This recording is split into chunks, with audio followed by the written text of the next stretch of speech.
muito bonito, tá? Então, em primeiro lugar, meu povo, meu agô, como nós costumamos, né, pedir licença aqui na tradição afrodiaspórica do Rio Grande do Sul, a minha licença, a ancestralidade e ao mundo sagrado, antes de tudo, para que possamos ter o privilégio de estar aqui hoje reunidos falando de um tema tão sensível e que nos toca tanto, mesmo aos que não vivem o pertencimento afro-religioso e que estão aqui conosco, né? Saudar a todos que estão aqui agora nesse momento tão especial, pessoas com tanta trajetória dentro da religiosidade, dentro da produção de conhecimento, da disputa de narrativas a respeito da nossa formação histórica e atlântica, brasileira e atlântica. Sempre é importante a gente reconhecer a ancestralidade não só do sagrado, mas também dos movimentos, das lideranças, de todo o acúmulo que nos propicia hoje a gente ter uma riqueza de debate, seja do acúmulo de lutas políticas, dos movimentos sociais, das lideranças religiosas, da produção acadêmica. Então, é a partir desse senso de acúmulo coletivo de lutas com os quais a gente se identifica, que nós falamos, né, nos colocamos nesse cenário. Eu sou o Vinícius Oliveira, sou historiador, professor de História no Instituto Federal, Vinícius de Aganju na tradição do Batuque do Rio Grande do Sul, da nação Ijexá-Jeje. Atualmente resido na cidade de Pelotas, já residi em Rio Grande, Porto Alegre, as 3 cidades berço do Batuque aqui no Rio Grande do Sul, cidades atlânticas, cidades negras com um histórico de presença e de luta e de construção, né, afro-religiosa e afrocultural e do mundo do trabalho de uma forma mais geral, tá? Então, agradeço muito mesmo, estou muito feliz de podermos estar aqui com tanta gente, porque, como falei, é um tema que a gente reconhece a responsabilidade, a delicadeza de falar desse tema, pela dimensão racial e afro-religiosa, e a importância de ter uma diversidade, de ter representatividade e pertencimento para falar nesses temas, né? Isso se manifestou na nossa postura, no nosso entendimento, né, de que era no alinhamento com esse entendimento sobre a importância de ir para as comunidades de terreiro e dialogar com outras tradições, de nos vermos irmanados com outras tradições, porque a gente vive um momento, pelo menos no Batuque do Rio Grande do Sul, não sei se em outras tradições, mas imagino semelhante também, de muita disputa. Nação Ijexá, Nação Nagô, Jeje, Cabinda, Oió, e então existe essa disputa interna, e uma coisa que eu sempre gosto de pensar que quem nos discrimina, quem promove o racismo religioso, não quer saber dos nossos subpertencimentos, né? Nós todos somos colocados, indiferentemente das nossas tradições, dentro de um grande pacote, e que nós temos muito mais coisas que nos aproximam do que nos distanciam. Então, isso me faz ainda ficar muito mais realmente feliz e me sentindo um privilegiado de poder discutir com tanta gente, de tantas gerações e de tantos momentos diferentes e com formações diferentes, né? Enfim, tá? Eu vou, então, tentar complementar um pouco do que já vem sendo dito em todas as falas. E a pesquisa histórica, especificamente, tem nos trazido questões muito interessantes. O Lúcio trouxe a questão da dimensão da violência, e o Rio Grande do Sul é um estado que se constrói com um discurso não só da invisibilização e do apagamento da presença negra, né, mas também de que onde houve escravidão, ela foi benevolente, né, um discurso da democracia racial dos Pampas que tem sido desmoronada não só pelos achados do presente, mas pelos crescentes registros de casos de racismo que nós temos aqui no Rio Grande do Sul e que muitas vezes nos deixam envergonhados frente a outras pessoas, né, de outras regiões do país, porque a gente, infelizmente, vive num estado, numa região do país que tem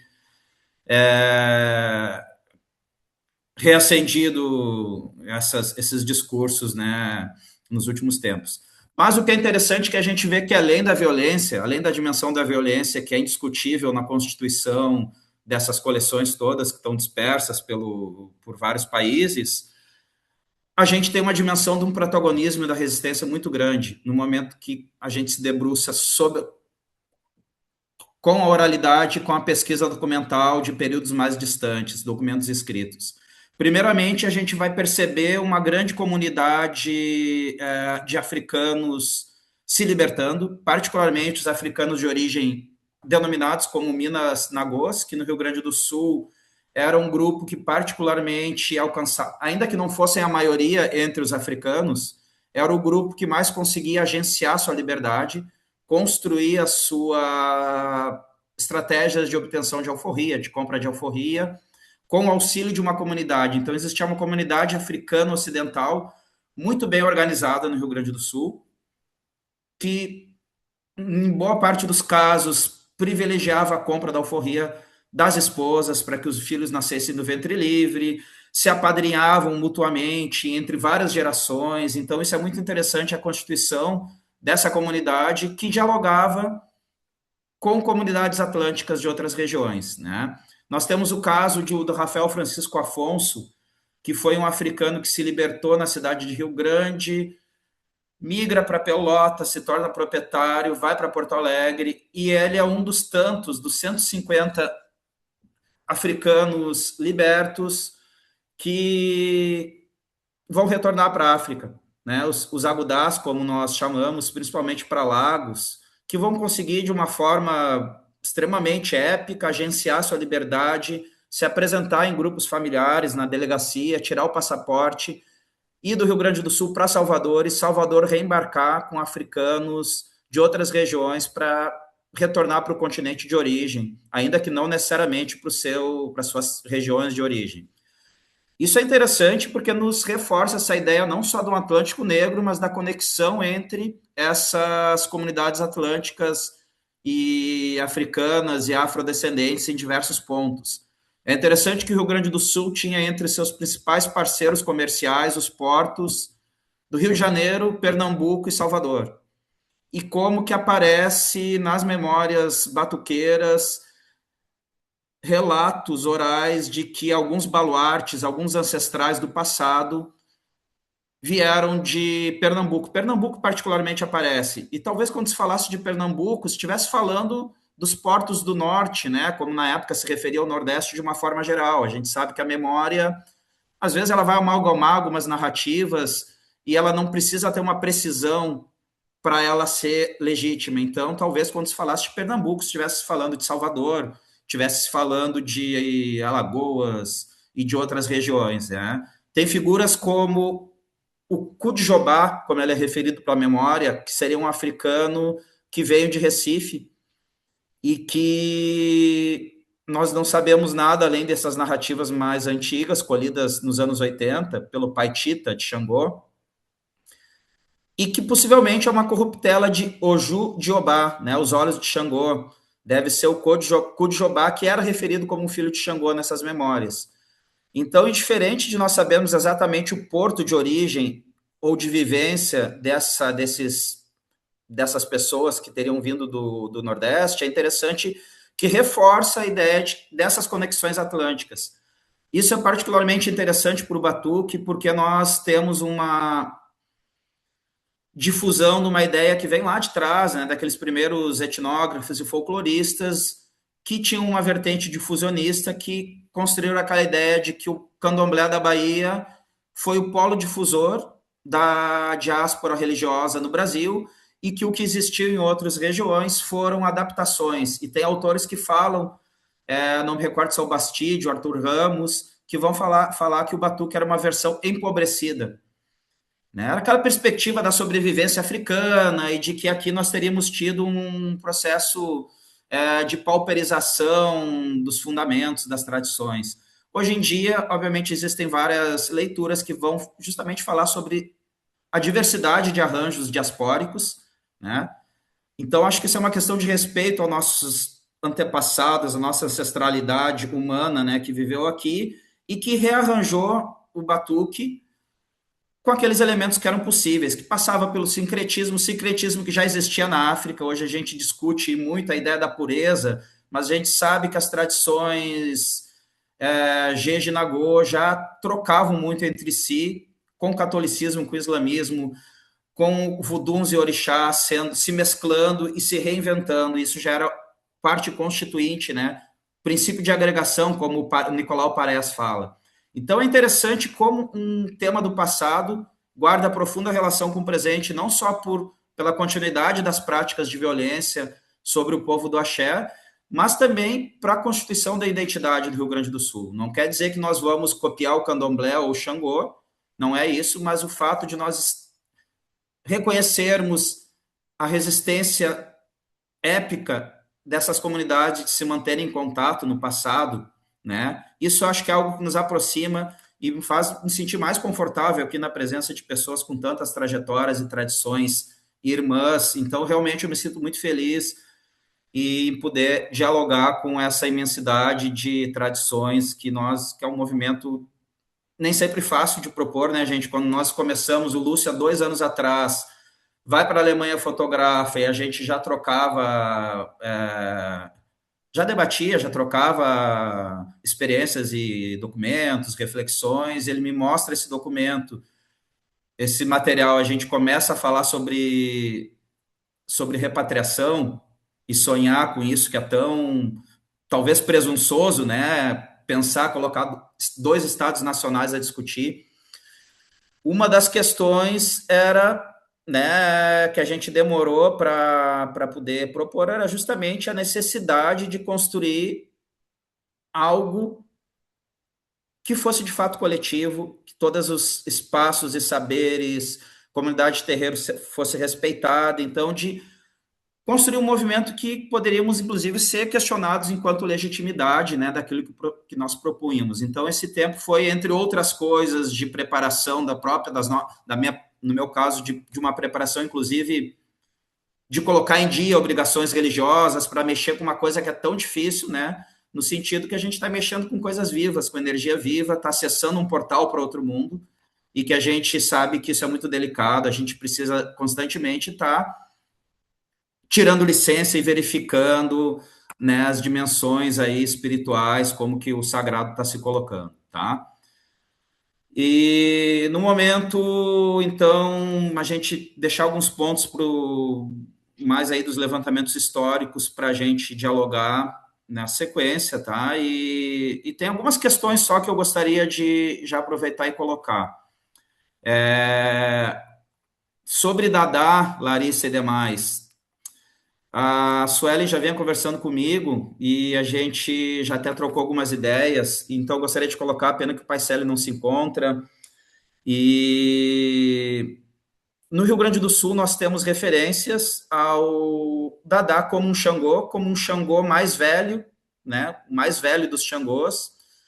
Até onde eu saiba, não se entrega a cabeça de filho, não se faz feitura de cavalo, né, de pessoas para Xangô-Dadá. Tem até um registro etnográfico dos anos 40 de uma mãe de santo, mãe Apolinária de Oiá, que ela viveu na Bahia, ainda que seja do Sul, viveu na Bahia antes de se estabelecer como Yalorixá aqui no Rio Grande do Sul. E ela, quando foi questionada por um folclorista da época, o Carlos Galvão Krebs, década de 50, por que Xangô não seria consagrado como orixá de cabeça de um filho? Ela disse que é porque o orixá era tão forte e poderoso que ele mataria o cavalo de santo, se ele baixasse na pessoa, né? Se ele se incorporasse ou se ocupasse, como nós não falamos aqui. Então, ela até tem uma expressão interessante, né, Suelen, que a mãe Apolinária vai falar, se ele não levasse, não matasse, o cavalo de santo ficaria tão poderoso que viraria o mundo. São palavras entre aspas. Ficaria maior que Nostradamus. Só depois dos anos 2000, talvez, pode ser que Xangô Dadá não leve o seu cavalo. Nós até brincamos, né? Nós estamos em 2026 falando dessa frase e tomamos a liberdade poética de nos colocarmos como, né, pessoas que estão aqui depois de 2000 falando a respeito do Dadá. Nós temos a presença, ainda que não se faça assentamentos atualmente pelo menos onde eu saiba, para o Orixá Dadá, a gente tem tradições que fazem a sacralização, né, em homenagem a ele. Nos anos 50 mesmo, a gente tem registros de sacrifícios ao Orixá Dadá, e temos a presença de referência, a referência ao Orixá Dadá em algumas rezas, né, de algumas nações, ainda que, assim como temos a Verequetê, esses termos, né, da cultura Jeje, Vodun, também estão presentes, dispersos ou rearranjados dentro de narrativas, né, podemos pensar as cantigas ou as rezas como narrativas míticas também, tá? Mais uma questãozinha, para não me estender, nessa relação. Bom, já falei da relação com Pernambuco, desculpa me repetir. E eu acho que a gente poderia, talvez, né, falar um pouco do estado da arte atual, digamos assim, do movimento que nós propusemos de renomeação, reparação e repatriação. Como já foi comentado, nós iniciamos em outubro de 2025 com uma exposição em Porto Alegre, em parceria com o Espaço Barca Aberta, um espaço muito interessante, o Instituto Barca Aberta, que nos não só cedeu espaço, mas subsidiou a exposição e propiciou um espaço de debate. Fizemos essa exposição seguida de rodas de conversa, e, né, a ideia de circular pelo Estado em comunidades de terreiro, prioritariamente, levando essas discussões para as comunidades de terreiro, espaços de educação antirracista, e a partir da articulação com movimentos sociais, bancada negra, afro-religiosos, intelectualidade negra e intelectualidade branca comprometida com a luta antirracista, conseguimos, então, uma reunião com o Ministério da Igualdade Racial, onde foi solicitado um dossiê, que nós já sabíamos que isso era um passo necessário, mas isso aconteceu de forma muito rápida. E em março esse dossiê foi entregue e agora nós estamos no aguardo das possíveis articulações do Itamaraty com o governo alemão. É um ano delicado, porque a gente sabe que um ano eleitoral, a gente não sabe, a gente tem uma incerteza sobre o futuro projeto de Estado brasileiro, e então a gente está no aguardo de novas informações e articulações nesse sentido.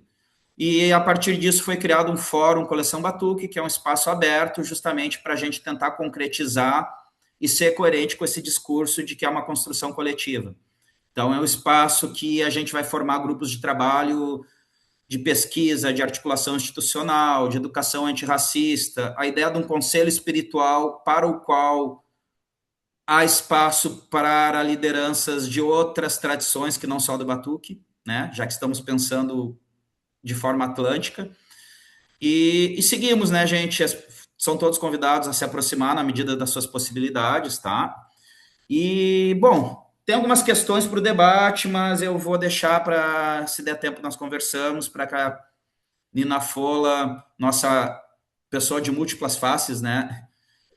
Podemos dizer assim, né? Que tem um trabalho tão bonito e que circula, né? E talvez consiga amarrar diferentes saberes que a gente vê como saberes acadêmicos, né? De forma compartimentada, mas a arte, ela consegue, né, amarrar tudo isso, e é uma intelectual, enfim, é uma religiosa, então acho que é o momento da Nina nos brindar com a sua fala.